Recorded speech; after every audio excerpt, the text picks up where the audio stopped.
एक छोटा सा गांव था, नाम था सुकूनपुर। वहां एक पेड़ था, गुलाबी पत्तों से भरा हुआ, जो सिर्फ छांव नहीं, सुकून भी देता था।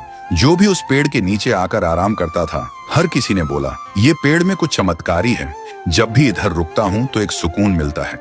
उसी गांव में एक बुजुर्ग दादू रहते थे अपने पोते के साथ। उन्हें गांव के सबसे समझदार इंसान माना जाता था। वो दादू अपने छोटे से पोते राजू को हर शाम उस पेड़ के नीचे लाते और कहानियां सुनाते और कहते, बेटा, ये पेड़ सिर्फ पेड़ नहीं है, ये हमारा परिवार है।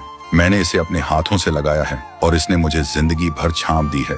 राजू मुस्कुरा के पूछता, दादू, क्या पेड़ भी परिवार होते हैं? दादू थोड़ा सा हंसते हुए बोलते, जिसने तुझे बिना कुछ मांगे छांव दी, थकान में सहारा दिया, वो क्या किसी अपने से कम है?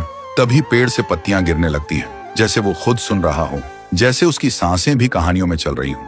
वक्त गुजरता गया, दादू बूढ़े हो गए और एक दिन दुनिया छोड़ गए और राजू भी अकेला उदास हो गया था। अब राजू हर दिन उसी पेड़ के नीचे लेट कर रहता था। एक दिन वो आंखों में आंसू लेकर पेड़ को देख के बोलता है, दादू, आइए ना, मुझे कहानी सुननी है। मैं खुद को बहुत ही अकेला महसूस करता हूँ। तभी पेड़ बोलने लगता है, राजू, तू अकेला नहीं है, मैं हूं ना, तेरा परिवार। राजू चौंक जाता है और बोलता है, तुम कैसे बोल सकते हो?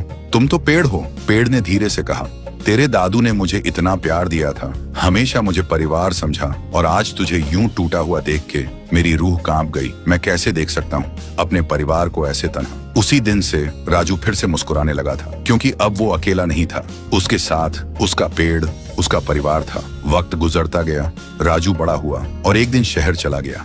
गांव की जमीन बिक गई और एक दिन उसी पेड़ को भी काटने का वक्त आ गया। जब पेड़ गिरा, ऐसा लगा जैसे कोई दिल टूट गया हो, जैसे कहानी अधूरी रह गई हो।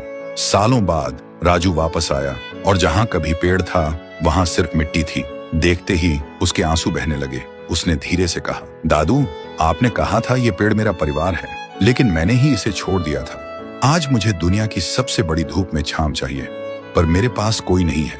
आप नहीं हो, और जिसे परिवार बोला वो पेड़ भी नहीं रहा। राजू फिर से अकेला हो गया, लेकिन तभी जमीन की मिट्टी में से आवाज आई, राजू, मत रो, मैं हूं ना, तेरा पेड़, तेरा परिवार। तुझसे दादू की हर कहानी सुनी, तेरे हंसने की गूंज मेरे तन में अब भी घूमती है। मैं गया नहीं हूँ, मैं तेरे साथ हूँ। जब तक तू मुझे याद रखेगा, मैं तेरे साथ जीता रहूंगा।